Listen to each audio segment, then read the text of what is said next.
Hey friends and book lovers, welcome. I am ever so slightly tipsy from dinner, but I had to record this over again, and so here we are. We are recording this again with the tipsy version of me, so hopefully it's much more fun.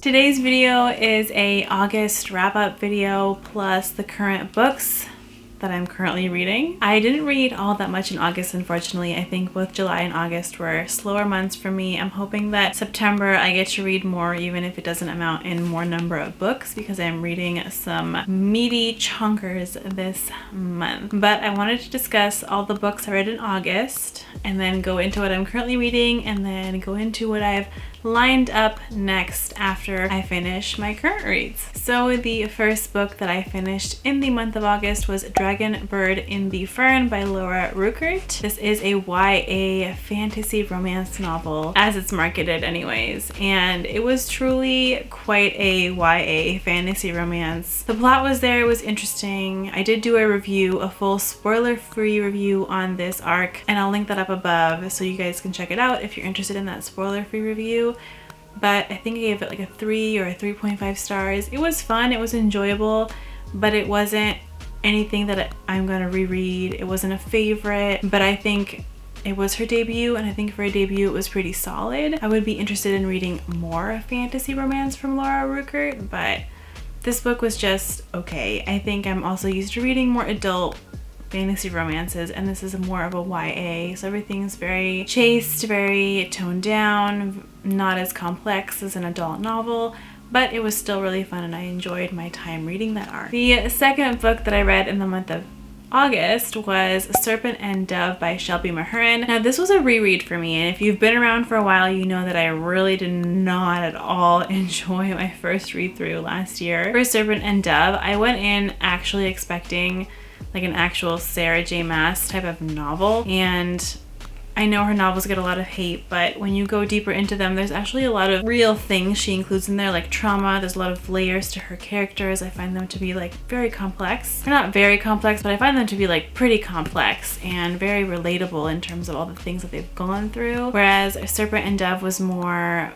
surface level, fun, ridiculous kind of fantasy romance, and not at the level of like really going into trauma or really going into character development. And it was just there. So it was more for the plot and less for the characters, and that's probably why I didn't fall in love with it the first time. This time I enjoyed it more. I think because I read it on the audiobook, the banter between the characters felt more apparent than in the actual book itself. I know not everyone has experienced that, but for me I definitely experienced that. And so if you guys are interested to see my thoughts, I put them in a vlog format, which is not spoiler free, so just beware. But I will also link that up above and in the comments down below in case you guys are curious. The third book is actually one that I finished the second day of September, but I read the majority of this book in August, and I was really aiming to finish it August 31st. So the fact that I finished it September 7th really doesn't have any bearing. I'm still including this in my August wrap-ups, and that is The Bitter Twins by Jen Williams. Now I did an entire spoiler-free review on this book and the recap portion of that video as well at the end if you've read it and you're getting into Poison Song and you need like another recap. As I was doing the recap, I realized how much has actually happened in this book. Like, there has been so many things that have happened in this book, and I mean it merits it because it's also a chunker. It's like 610 pages. It's a big book. It's detailed, it's intricate. Everything that Jen Williams writes about is very well woven.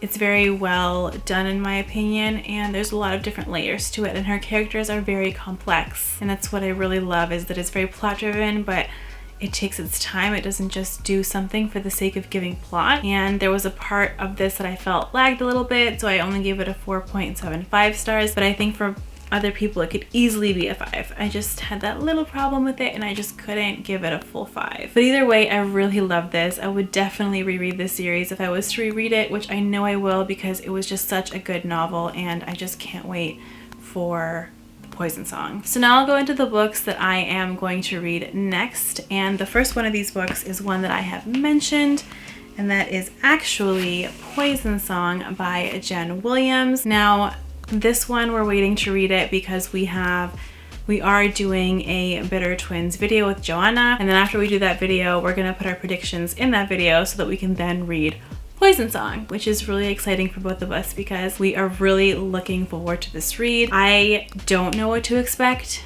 because the plot has been so complex and because my predictions have failed every single time, but either way, I'm still really excited and I can't wait to dig into this. I know a bunch of you that are reading along with us are already starting to dig into this one, and I can't blame you, but I have to wait. And yeah, I'm starting this weekend and I'm really excited. I almost forgot my current reads. So my first current read is Count of Monte Cristo. I've been reading this for a while and it's so good. It's so compelling. I finally tried the audiobook and the audiobook is amazing as well, but I really love reading it physically. I thought I was gonna have so much trouble with the language, but surprisingly, the language is really great. It's really easy. It's really easy to follow along as well, and I was surprised by this. I find myself getting used to the language and really enjoying it and coming back to this novel over other novels, so I'm really enjoying it. We're doing a live show for this on a Saturday afternoon, so please join us. It's for the first third of the book, and if you've enjoyed it, you will definitely be in good company because I think all four of us are enjoying it so far. September is the second third and October is the last third, and we'll be having a live show for those portions of the novel as well, so stay tuned. My next current read is Dune by Frank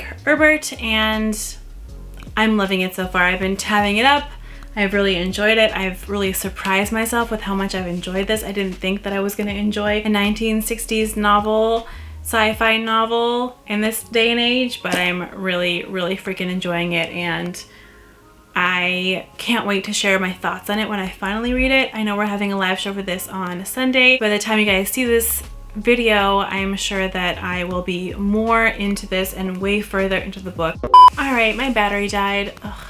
But I think I was in the middle of discussing Dune and how much I loved it, or how much I'm loving it. I did not expect this 1960s sci-fi novel to captivate me. I'm not even a big sci-fi reader. I read mostly fantasy and I like fantasy. I'm branching out a lot in the last month or so, couple months, into sci-fi and classics, and that's been amazing, but I didn't anticipate enjoying this. Or I guess I didn't anticipate enjoying it as much as I am currently. I don't know what will happen. I don't know if I will keep on enjoying it, but so far so good. I've been tabbing it like I said, and it's just been really amazing. I really love it right now, and the live show that we're doing for this is on Sunday, so I know that I have tons of time to finish it. This book is not long. It's like 600 pages, which is long if you're not a fantasy reader, but it's not actually that long. It's filled with appendices, which I don't know what the appendices are for, but I don't think that those are totally required. I've been going back because some of the appendices are definitions of words, so I definitely need those because I don't know what all the different weapons are, all the different names of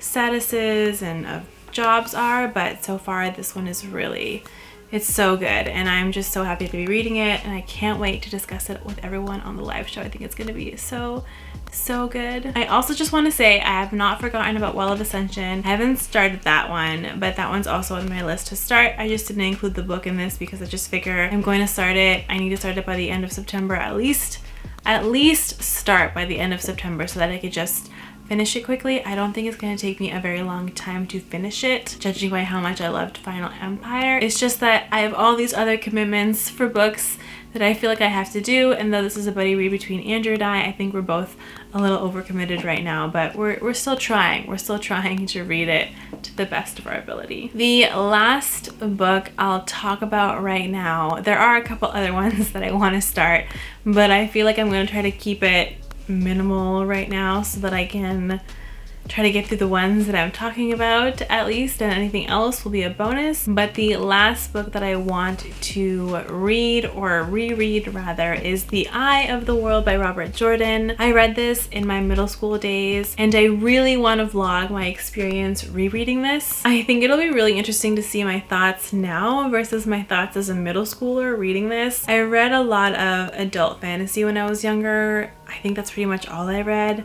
I don't even know if YA fantasy was a thing when I was younger, but really I read a lot of adult. Like, that's what I really read. I remember reading a lot of Mercedes Lackey. Everything was published by Tor back in the day.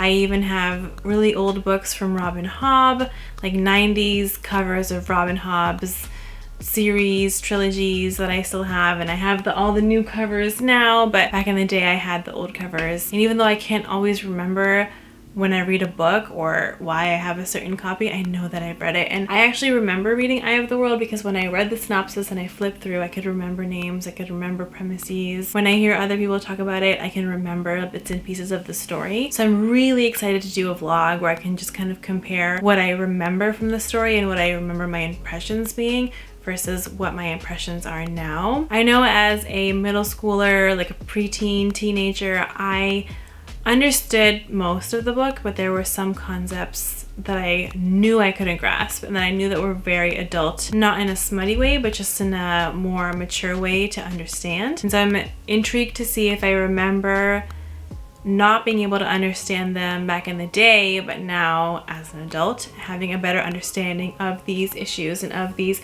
concepts in the book. Stay tuned for that vlog. I haven't started this book yet, so it's probably going to be a few weeks before the vlog comes out. So I hope that you guys are interested in watching that vlog. If you really don't want to see it, let me know. But if you're really interested in seeing a vlog of my comparison thoughts, definitely let me know in the comments down below, because I am really excited to do something like this because I just think it's gonna be such a fun experience and really cool to share it with you all. The TV show for this is actually coming out really soon, which is why it's become so popular on BookTube again, and that's partially why I have a renewed interest, but also I've been meaning to read Eye of the World for a while again because I do want to know if I'm gonna really like it. I read the first 4 or 5 when I was younger, so now I would really like to finish off and just know what actually happens in the end of all this craziness, chaoticness. So stay tuned for this one. Those are all the books that I read in August, my current reads, and the reads that I'm planning on getting to next. If you've read any of these, or if you're in the process of reading any of these, please let me know in the comments down below. I love hearing from you guys and hearing what everyone is reading right now, especially if we don't talk all the time. Let me know. And if you like this video, please click that like button. It does really help out my channel. And if you like this content and you want to see more, don't hesitate to subscribe.